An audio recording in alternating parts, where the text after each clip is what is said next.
Buenas tardes, de nuevo otra temporada más con ustedes en Calle Libertad, enésima temporada. Yo ya no sé ni cuándo empecé aquí, creo que nací aquí, y hoy vamos a estrenar temporada con una persona que, bueno, hemos contactado después de muchos años y bueno, se llama Emilio Martínez. No sé qué decir de él, es doctor en física, ha tenido empresa, ha vivido en Nueva York, bueno, todo eso lo va a contar él ahora. Y Emilio, bueno, muchas gracias por venir al programa. Y por invitarme. Bueno, calle Garaikoetxea, o sea que estamos hablando calle Libertad, calle Garaikoetxea, o sea que... Allí nací, calle Garaikoetxea. ¿Allí naciste? Pues yo nací cuando la gente aún nacía en su casa. Yo nací en la calle, allí en la casa que todavía tengo la familia. Sí. Y ¿Tu madre cuántos años? Mi madre tiene 102 años.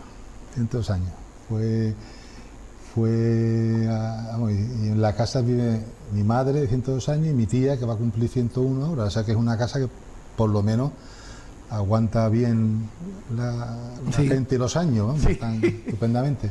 ¿Es vuestra la casa entera? Sí. ¿Cuántos pisos tiene la casa? Mi abuelo la compró en el 1933. Ah. Mi abuelo era carnicero de la plaza, tenía una carnicería, se llama La Castellana, cerca del Merodio, y compró la casa. Fue comprando la casa a distintos vecinos, primero la parte de arriba, después la parte de abajo, y se trajo ya toda la familia, que era 5 hermanos, 6 hermanos, a su madre, a su cuñada, trajo a mucha gente. Y la casa es entera, la finca entera de mi abuelo y después de todos los descendientes, mis tíos, ¿no? Y es, hombre, está al lado de la calle Libertad, hay que pasar por allá a la calle Libertad. Sí, es verdad. ¿Sí? Una casa a la que tú vuelves una y otra vez porque está allí tu madre y es tus raíces, son tus raíces. Sí, son mis raíces. Yo nací allí, viví allí de pequeño hasta que ya me fui a estudiar a Sevilla. Y bueno, vamos a ver. Antes de Al principio estuviste en San Fernando, o sea, cuando era... Sí, porque mi padre trabajaba en San Fernando, en la Bazán. Sí. Y entonces mi madre, primero en Puerto Real, San Fernando, hasta que mi padre murió. Mi padre murió cuando yo tenía 7 años y entonces ya nos vinimos de vuelta a la casa de la familia donde yo había nacido y a partir de ahí ya estuve viviendo en la calle Garaikoetxea hasta que me fui. ¿Y fuiste al Colegio de la Viña? Soy viñero, fui al Colegio de la Viña. Sí. Estuve allí hasta los 10 años que entré en el Columela. En el Columela. Emilio, tú a lo mejor coincidiste, yo tengo 2 años y algo más que tú, pero tú seguramente conociste a los mismos profesores que yo. Villero, ¿te acuerdas? Pues sí, me acuerdo. El hermano Severiano, el hermano Juan, el hermano Benito. Yo fui monaguillo, yo era monaguillo. Yo era monaguillo allí y además... Tú sabes que en aquella época entrábamos en el patio y cantábamos el Cara al Sol con el brazo en alto. Es verdad. Pues a mí me pusieron, era el que levantaba la bandera y decía, viva Franco, viva... Ahí empezamos bien. Eso Qué bueno. Sí, y allí estuve hasta que me fui al Columela, ya en Puerta Tierra. Sí, en Puerta Tierra. Ya fuiste a Puerta Tierra, pero sería al principio. Sí, al principio. Yo recuerdo, estaba don Emilio Español. Don Emilio Español, de jefe de estudio. Jefe de estudio de aquella época. Y allí pasé, pues, hombre, los años más importantes. Uno dice que uno es de donde hace el bachillerato, ¿no? Entonces yo pasé allí hasta Preu, estuve allí, tengo buenos recuerdos. Don Ramón Martín Blesa, que gracias a él influyó mucho en la vida, porque gracias a él estudié física. Sí. Por él me estudié física. Por él, ¿no? Sí, porque me entusiasmó con las clases que daba, don Julio Monzón, matemática. No sé bien, fue Vicente Cascán, en geografía, efectivamente. El padre Ramón. El padre Ramón, ¿sí? Y doña Pilar, que era la profesora de latín, que decíamos que era profesora nativa. Que comía mucho Era nativa porque era muy mayor. Muy mayor. Y dije, esta es nativa, debe ser que aprendió latín en la época de los romanos. Pues sí, era... muy buena profesora, ¿eh? Sí. Así que bien, pasé allí, claro, entra uno con 10 años y sale ya con 17. Lo más importante de la vida. Bueno, ya en un colegio, un instituto... ¿Has conservado amigos de entonces? Sí. Pepe Rojas, no sé, me llamó un día a mi empresa, cuando yo tenía una empresa ya en Madrid, hace pocos años, y llamó y dije, dígale que le llama a Pepe Rojas el que estaba con él en el pupitre del Columela. Y me llega la secretaria y dice, ¿me ha llegado esto? ¿Esto quién es? Un compañero del pupitre de Columela. Qué bueno. Y eso suena muy raro allí cuando estás en estas empresas de tecnología, pero sí. Y sí, conservo todavía, bueno, José Antonio Valencia, sí, hombre, falleció hace poco, desaparecido. Sí. Y más gente. Sí, lo que pasa es que bueno, después uno se va y ya va perdiendo. Te vas a Madrid y ya lo vamos a contar, sí, ya un ya, poco. Pero tú nunca has dejado de volver, carnavales, verano. No, a mí me bautizaron en un domingo de carnaval. Y yo desde entonces no he faltado, he venido todos los años. Hasta cuando vivía en Nueva York yo venía a los carnavales. Fíjate. Yo venía de allí, me gustan mucho los carnavales. He venido en verano, yo creo que casi todos los años, menos algunos. Las navidades, cada año que uno podía más o menos, pero siempre he venido. Era mi casa de referencia, estaba ahí mi madre, estaba mi familia, ¿no? Emilio, tú te vas a Sevilla, empiezas física, bueno, primero empiezas en el Colegio Universitario con ciencias, ¿no? Sí, el primer curso se llama el selectivo, que era común a todos todos, y lo hice aquí en donde teníamos el que llamábamos el Playus Universitario, porque no había campus, había un Playus, que era la Caleta, estábamos allí en el Playus Universitario. Y lo hice allí ese primer año muy bueno, muy fácil. Yo creo que en el Columela tenían un nivel muy alto. Muy alto. Y luego allí en ese selectivo trataban de equilibrar lo que venía de muchos institutos, de muchos sitios. Y a mí me resultó fácil. De hecho, yo me lo pasé bomba. Sí. Me acuerdo, hicimos una huelga. Sí.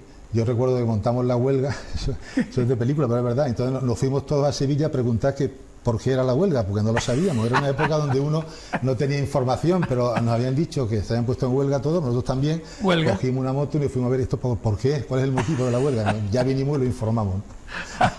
Era una época buena. Qué bueno. ¿Ahí estuviste un año o más? Un año solamente. Era el selectivo. Y de ahí ya me fui a Sevilla. Entonces tenemos algo en común, que es que yo en Sevilla había estado 2 o 3 años antes en un sitio en la calle Goyeneta de Sevilla, una pensión antigua de señoras mayores, donde además la anécdota es que a ti te detienen allí. Sí, ¿no? sí, bueno, allí pues. Primero, yo fui a Goyeneta porque mi madre conocía esa pensión. A la señora, sí. La señora, porque ella había estado allí cuando hizo la reválida. O sea, imagínate si lleva tiempo, eran 2 señoras, claro. Sí.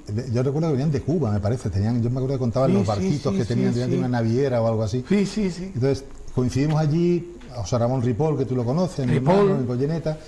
Y era la época en donde... Y tu hermano Serafín, ¿no? Mi hermano Serafín, efectivamente.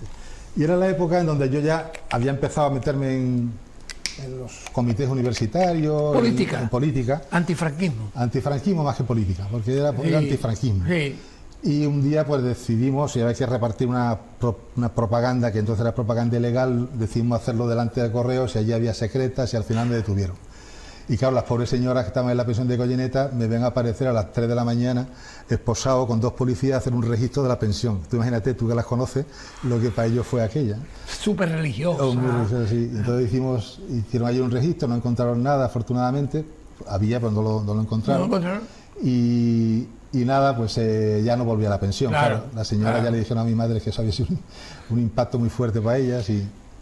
Y tu tío Serafín, me contabas tú antes que se reunió la familia y ¿qué comentó? No, bueno, claro, es que mi familia pues estaba en la cárcel y entonces él creo que dijo, cuando estaba allí, dijo, pues no he hecho nada malo. Claro, pues mi tío ya era una persona que estaba ya también introducida en los círculos antifranquistas, etcétera, y bueno, al final la familia lo aceptó muy bien. Y no pasó nada, simplemente que es un shock al principio, porque la gente estaba en la cárcel porque había hecho algo malo, si no estaba en la cárcel, ¿no? Y en aquella época pues no, había gente que estaba en la cárcel que no había hecho nada malo, ¿no? Emilio, Universitas, que fue fundada y gestionada por tu tío Serafín, del cual tengo un recuerdo extraordinario, y don Manuel Mora, de la calle Libertad también, porque don Manuel Mora vivía en la calle Libertad. ¿Y te acuerdas de la Universitas? Sí, yo... ¿Una academia? La academia estaba en la Plaza de las Flores. En la Plaza de las Flores. La recuerdo por 2 cosas. Una, porque todos los carnavales íbamos allí a ver la cabalgata. Claro. Yo era pequeño, íbamos allí a ver la cabalgata. Y la otra es que, bueno, yo todos los veranos iba allí a estudiar inglés. Porque mi madre, mi tía Angelina, que es la mujer de Serafín, era profesora de inglés, y entonces me recomendaba, y mi madre estaba muy interesada en que yo aprendiera inglés, que es de las cosas más importantes que han hecho por mí. Te serviría muchísimo. Muchísimo. Ya luego sirvió para mucho, hasta para ligar. O sea, el inglés sirvió para todo, profesionalmente, para todo. Y entonces yo iba todos los veranos a dar clase de inglés. Allí y me pasaba allí, ya después de acabar la clase, pues me pasaba allí un rato con ella, con el hermano de Angelines, que iba también mucho, con Serafín, Y yo, vamos, me recuerdo con muy buenos recuerdos de la academia. Y ya te digo, y después aprovechamos ese balcón, que es un balcón privilegiado, delante de la Plaza de las Flores, para ver la cabalgata. Y la actividad cultural. Y después el Cine Club Juventus. Era impresionante, de música, de juventudes musicales, aquello y además, y un centro de oposición cultural en este caso, pero de oposición claro. Y de personas que luego han tenido relevancia. Bastante, sí. En Cádiz. Pero ya ha pasado mucha gente. Mucha gente. Yo recuerdo Alcances, las películas. Sí, Alcance, con Fernando Quiñones, por ejemplo. Fernando Quiñones, lo conocí ahí. Y después, bueno, pues en la academia pasé ya todo tipo de actividad, como es normal, una academia. Y una pena, pues después ya desapareció con el tiempo. Emilio, entonces tú haces tú primero, pero luego te vas a Sevilla un tiempo, no sé si fueron... Estuve otros 2 años en Sevilla, haciendo lo que era la parte común de física. Física. Ahí es donde me detienen. Sí. En aquella época te detenían y ya no podías hacer la milicia universitaria, tenías que hacer la mili normal, rojo. el punto rojo. Se llamaba punto rojo. Tengo una anécdota porque es que ya me tocó Marina, entonces yo fui al cuartel de instrucción con mi quinta, o sea, no como los que hacían mili universitaria esperaban acabar la carrera. Yo estaba en tercero, tuve que ir. Y entonces, claro, allí conocí a uno en el cuartel de instrucción que le llamábamos el Chuchurrío, porque era así muy delgadito, era uno de UGT, la primera y única persona que conocía del PSOE, porque en aquella época había pocos. Y entonces él me hizo muy amigo suyo, y los dos sabíamos que nos iban a mandar al Arsenal, porque era donde mandaban a los puntos rojos, no querían puntos rojos en los barcos. Y yo pedí Madrid porque estudiaba en Madrid, y de pronto veo que a mí me mandan a Madrid y a él lo mandan a Cartagena. Nos despedimos, yo me voy a Madrid y me meten en el despacho del ministro a recibir las comunicaciones por fax. Y digo, ¿qué hago yo aquí, en este sitio, recibiendo las comunicaciones del ministro de Marina? Yo estupendo, porque era un sitio estupendo, y dormía en mi casa, volvía, y a los 3 o 4 días me llama el comandante, yo no recuerdo que me ha hecho una bronca más grande en mi vida. ¿Usted qué hace aquí? Pero a usted, ¿quién le ha mandado aquí? Y yo digo, pues no tengo ni idea, a mí me han mandado, y aquí estoy yo. Esa noche me mandaron a Cartagena, donde me recibió el Chuchurrío, que estaba esperándome. Digo, ya, mucho has tardado. Pero sí, era la época en donde se me cometían muchos errores no funcionaba nada. No funcionaba nada. Era una cosa increíble. Y entonces hice la mili, acabé la carrera ya, porque ya después de eso pues tuve que ir a Madrid, estudié cuarto en la Complutense, quinto lo estudié mientras hacía la mili. Y luego una vez que terminas en Madrid, haces allí el doctorado, te quedas como profesor, primero asociado, después te hacen PNN, me imagino, y luego ya consigues la titularidad. Sí, terminé siendo profesor titular de... ¿De qué exactamente? ¿Física? De física. En la Autónoma, numerario, ya tiene la plaza para toda la vida, pero me aburrí. Y te surgen oportunidades, porque vamos a decir una cosa, Emilio. A ver, tus notas eran todo... Cuéntame lo que me has contado de que todo el mundo te dio matrícula y tu tío Serafín, que estaba por cierto, pedazo de coco y pedazo de profesor, Serafín Martín. Sí, Serafín Gutiérrez, perdón. Serafín Gutiérrez. Eso. Él, cuando yo estaba en primero, daba las clases de problemas, de álgebra, porque venían de Sevilla, la Facultad de Sevilla, venían de Sevilla al catedrático, y él daba las clases de problemas, y él que hacía los exámenes, y el catedrático le dejaba que corrigiera los exámenes. Y entonces él pensaba que debía ponerme un 10, pero le daba mucha cosa, que iba a ver si resultaba que él era mi tío y me iba a poner un 10 y los demás me ponían otras notas, y se lo consultó al catedrático, el catedrático le dijo, póngale el 10, lo que usted quiera, al final me lo puso, y cuando me dio las notas saqué todas 10, porque como ya era un curso sencillo. Y entonces mi tío me dijo, no le he dicho nada, me dijo, pues menos mal que te he puesto el 10, pues si no soy el único yo que no te pone una matrícula. Qué bueno. Pero es que era muy estricto, mi tío era muy estricto. Qué bueno. Sí. Era estricto, muy buena persona, pero era un hombre cabal y un gran matemático también, muy inteligente. Sí. Bueno, te hiciste en Madrid doctor, no sé qué, pero hay una oferta. Sí, montaron una fábrica de circuitos integrados en Madrid, en Tres Cantos, y era la primera en España, la única, porque desgraciadamente no se ha hecho ninguna otra, y cerró esa, ya no han vuelto a abrirlo, y era lo que hacían los chips para los computadores, chips para los discos duros, los chips, y era una empresa ATT Microelectrónica que luego se llamó Lucent, y me atraía mucho el salir del mundo universitario, de la investigación. Yo llegué a ser vicedecano en la facultad, era vicedecano de ordenación académica, estuve con el rectorado allí durante un tiempo, pero al final decidí dejarlo, dejé la plaza de numerario y me fui de ingeniero a la fábrica, a aprender y a ver cómo funcionaba eso. Y es otra de las grandes experiencias de mi vida, o sea, conocer una fábrica de verdad, una fábrica de una empresa americana que funcionaba muy bien, entender lo que era el sistema de fabricación de circuitos integrados, no solo de la tecnología, sino de la organización.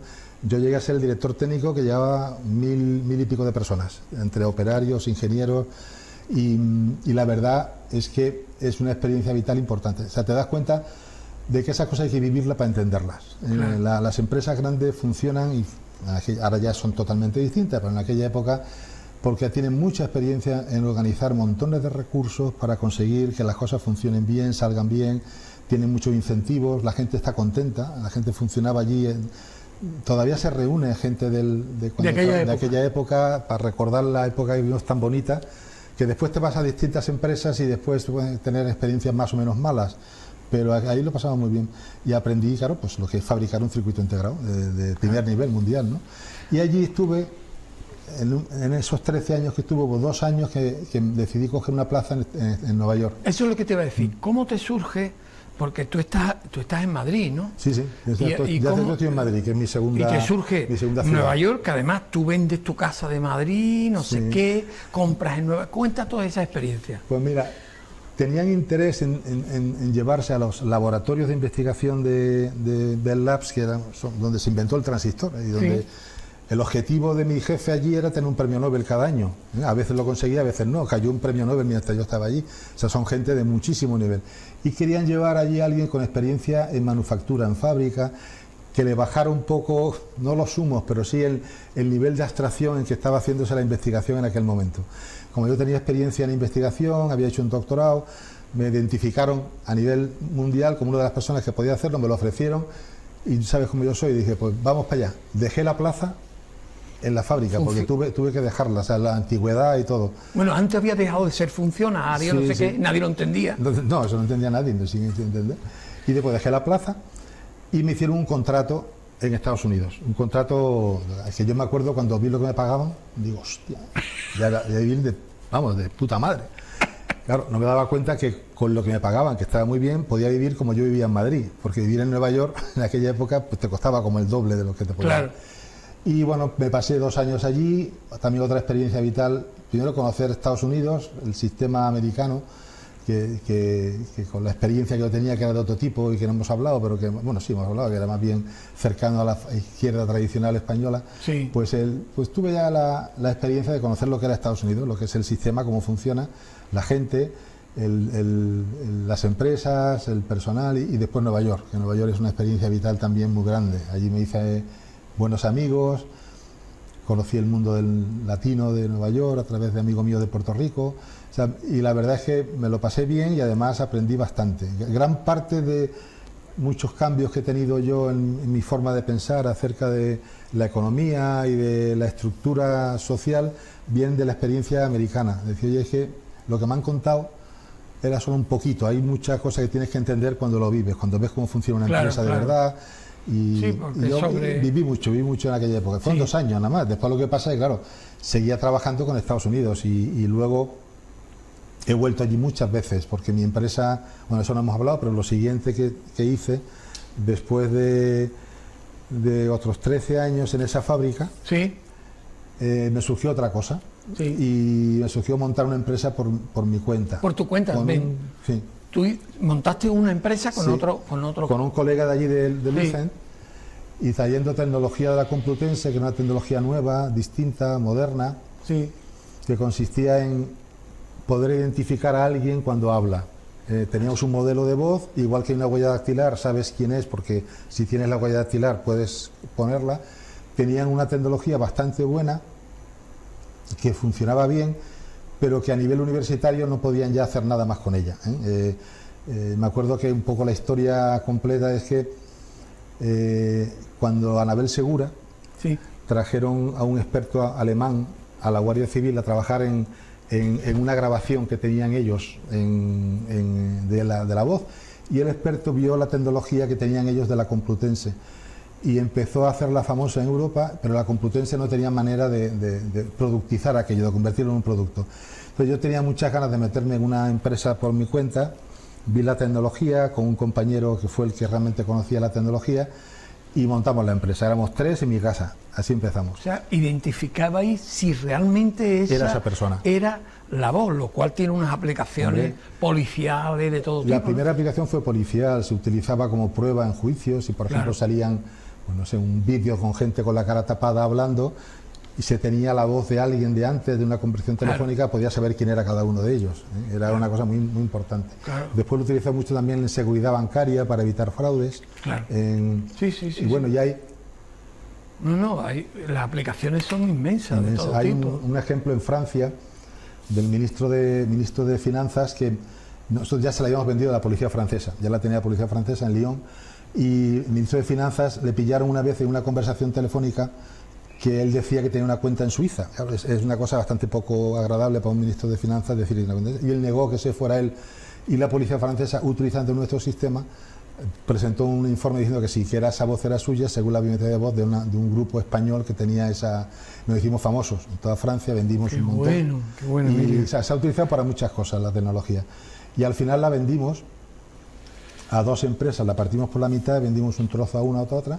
En ese intervalo montamos una sucursal en Washington y otra sucursal en Palo Alto, en San Francisco. Yo estuve mucho tiempo en los dos. San Francisco te encantaría. Me están diciendo que estamos agotando el tiempo, es que esto es increíble. No, pero lo de San Francisco me interesa. ¿Te gustó también San Francisco? Sí, mucho. San Francisco, la oficina estaba en Palo Alto, pero yo vivía en San Francisco, como cuando la fábrica estaba en New Jersey, pero yo vivía en Nueva York. Yo siempre me gustó tener un par de millones de personas alrededor mía, ¿no? que hagan la vida más...